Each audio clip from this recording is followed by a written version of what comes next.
আপনাকে আমি কি দিয়ে বুঝাই? এই শান্তি পাওয়ার একটি পথ। পৃথিবীতে যেখানে যারা মানুষের মতামতকে উপেক্ষা করে কোরআন এবং সহিহ হাদিস মেনে চলতে চায়, তারাই আহলে হাদিস। পৃথিবীতে যেখানে যারা মানুষের মতামতকে উপেক্ষা করে কোরআন এবং সহিহ হাদিস মেনে চলতে চায়, তারাই আহলে হাদিস। পৃথিবীতে যেখানে যারা মানুষের মতামতকে উপেক্ষা করে কোরআন এবং সহিহ হাদিস মেনে চলতে চায়, তারাই আহলে হাদিস। আর একটি কথা মনে রাখবেন, পৃথিবীতে হিন্দু বিদ্বান হোক, ইহুদি খ্রিস্টান বিদ্বান হোক, মুসলমান বিদ্বান হোক, কলমে লিখতে গিয়ে ইসলামী দলগুলিকে উল্লেখ করে যাদেরকে মুক্তিপ্রাপ্ত দল বলে ঘোষণা করেছেন, সেই দলটার নাম হচ্ছে আহলে হাদিস।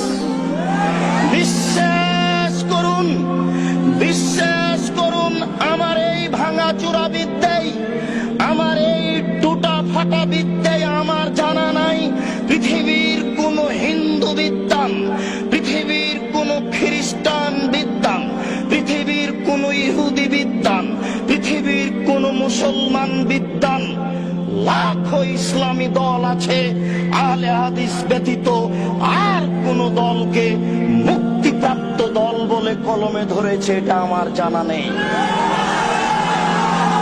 অতএব কথাটা আপনি আবারও বিবেচনা করে ভেবে দেখুন, পৃথিবীতে কোন বিদ্বান কোন ইসলামী দলকে মুক্তিপ্রাপ্ত দল বলে কলমে উল্লেখ করেছে এটা আমার ভাঙাচোরা বিদ্যায় জানা নেই।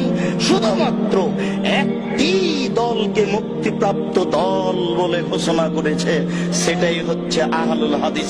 পৃথিবীতে যারা মানুষের মতামতকে উপেক্ষা করে কোরআন এবং সহিহ হাদিস মেনে চলতে চায়, তারাই আহলে হাদিস। বিশ্বাস রাখুন, আপনি এই সহিহ হাদিস বলি এই জন্য ভালো মন্দ দুটাই একাকার হয়ে আছে।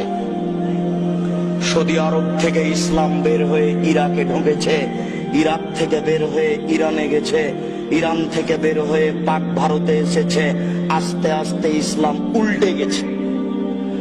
উল্টে যাওয়া ইসলাম, উল্টে যাওয়া মানুষের হাতে থেকেছে 750 বছর। ওরা চলে গেলে যাদের হাতে থেকেছে তাদের নাম ইংরেজ।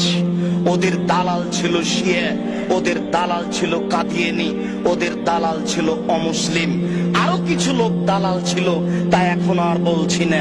ওরাই তাদের বলেছিল যে আপনাদের জানি শত্রু ওরা যারা বুকে হাত বাঁধে, আপনাদের জানি শত্রু ওরা যারা জোরে আমিন বলে।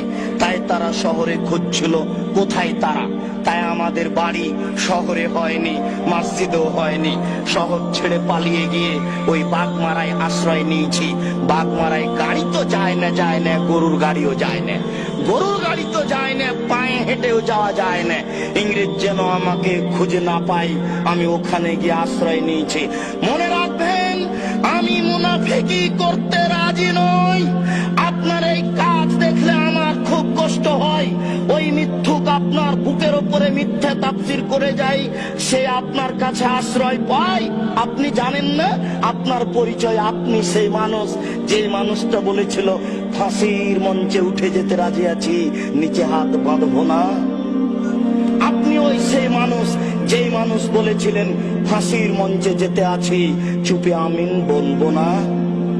সেই মানুষ আজকে পরিবর্তন হয়ে গেলেন, ওটাও ভালো হয়ে গেল। এটা হয় না।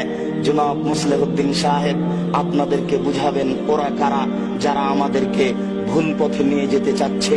আর আমরাই ভুল বুঝে নিজের পথটাকে ছেড়ে দিয়ে অন্য পথে চলে যাচ্ছি।